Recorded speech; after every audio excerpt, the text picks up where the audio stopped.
Welcome to the Good Gut Show. And yes, I'm talking about what's in an Indian meal and why it's so good for your gut. And it really is. I mean, first of all, um, I just love Indian food, and I love it because of its spices. And I talked about the spices yesterday, and it seems like every Indian spice that goes into an Indian meal has health benefits, especially turmeric. Turmeric is highly touted by so many people. Uh, I see the supplements almost every day on the internet. You must take this one. You may take this one. This is why it's better. I prefer to just put it in food. So anyway, this was very interesting to me. Before I explain why what's in an Indian meal. This was an influence. First of all, there are four different, obviously, north, south, east, and west. Most ethnic cuisines have different cuisines in different parts of the country, especially China. Definitely different, and also Italy, because Italy has. I'm trying to fix my hair, but it's not working. Okay, yeah, there we go. Italy has different northern, a lot different northern than the southerns. We in Italy we have in this country we mostly get the southern cuisine, which is very tomato saucy. But I make a northern Italian lasagna that's to die, and I make it with dairy free and gluten free, and it has this much tomato in it because it's bolognese and cream sauce. So very much the same in any ethnic cuisine, including Indian cuisine. But this was very interesting. I was researching Indian cuisine, obviously, and I found out that the influences have been an Aryan. Don't know where that came from. Focused on the mind body enhancing properties of food, which Indian food is definitely. As a matter of fact, most Indian people do not eat beef because beef is supposed to be sacred, and I think that has to do with reincarnation.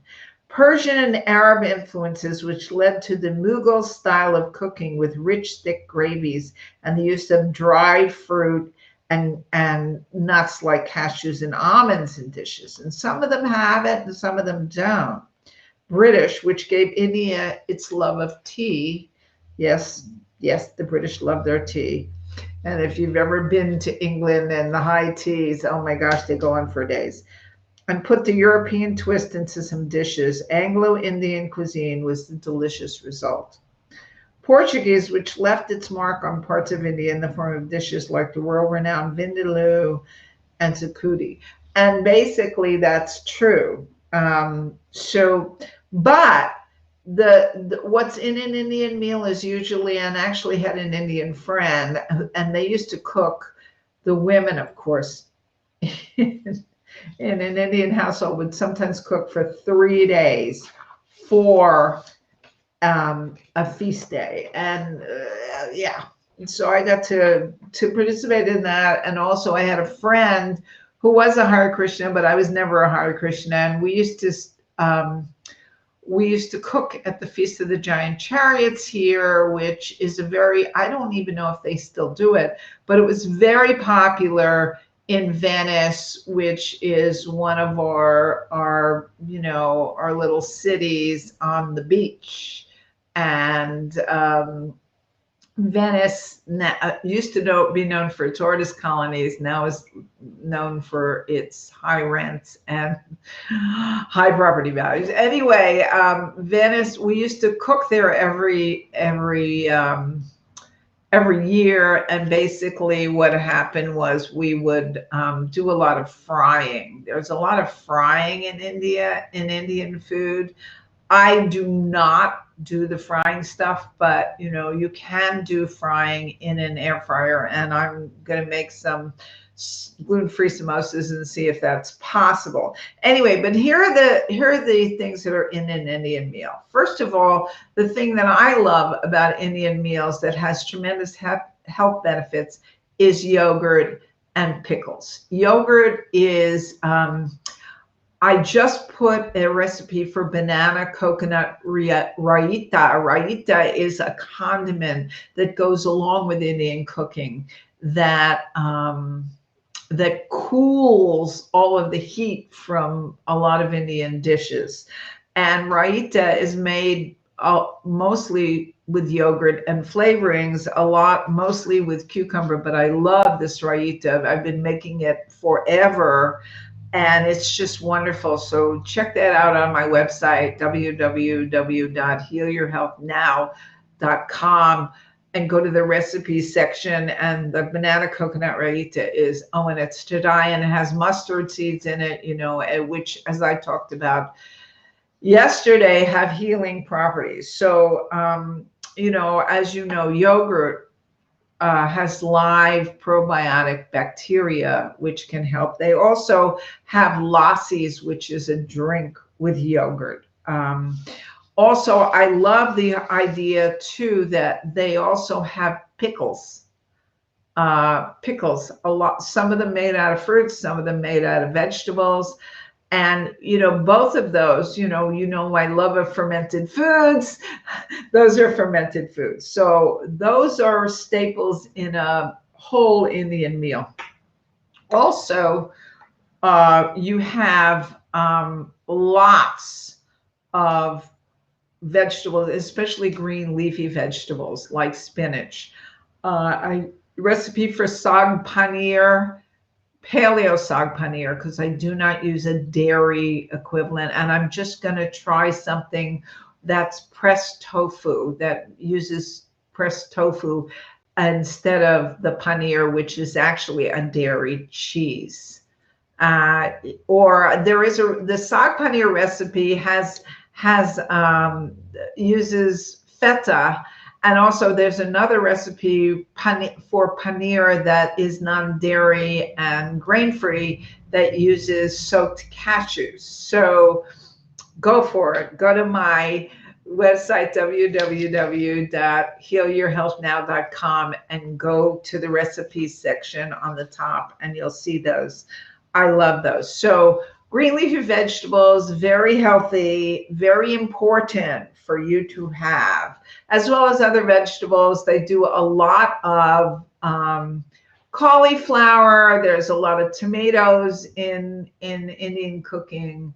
And the other thing that they have is eggs, a lot of eggs in cooking, just eggs alone, omelet things that are filled. And, eggs are great. And also pulses and beans. Pulses are more like your lentils and your chickpeas. Beans too, because you have to have dal in some way in an Indian meal, and dal is usually lentils. It could be beans in a thick sauce like I was talking about earlier.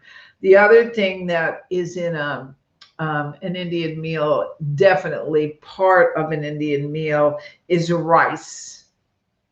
Definitely rice. Rice is huge in India, especially basmati rice.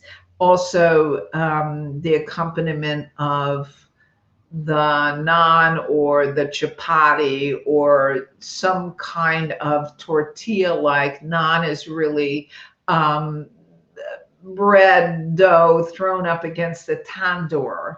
I'll explain what a tandoor is in a second. Thrown up against the tandoor, and it comes out beautifully puffy and lovely. And I love dipping my naan. And I have a recipe too for paleo 3-ingredient naan on my website, again, www.healyourhealthnow.com. And yes, 3-ingredient naan, really great. One of my favorite things, super easy to make, and you can make a bunch and freeze them. Or I love the La Tortilla Factory grain-free tortillas. A lot of people are now making grain-free tortillas. So yes, you don't have to have wheat flour if you don't want it. All right. So rice is a big deal. Sometimes it's in a vindaloo, which is kind of rice and veggies and this whole you know composite dish. The other thing, is meat dishes. And actually, a tandoor is a clay oven, which food is cooked and it comes out beautifully. They usually put like curry paste on it and stuff, and it comes out this incredibly crispy on the outside and beautiful on the inside. And that's where they put the naan. They throw it up onto the uh, up on the tender oven. It's just great. They do use fruits and dried fruits in cooking. The other thing that yes, there is meat in Indian cooking. They do not mostly use beef. I've never seen a recipe in an Indian cookbook for beef, but lamb is used. Um, Chicken, obviously, the chicken tandoor is one of their staple dishes. Chicken marsala, yeah. So there is, but it's the cool thing about Indian cooking is that the meat dish is just kind of one dish in a whole huge multi-dimensional table if you're doing a feast day, which I've experienced, of veggies and many different kinds of veggies, egg dishes, rice, different kinds of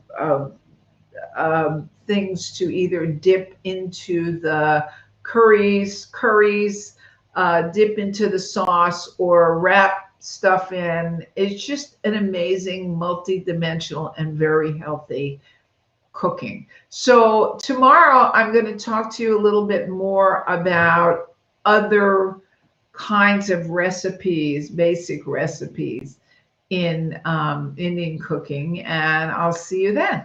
All right, Dietitian Jill signing off. Have a fabulous day.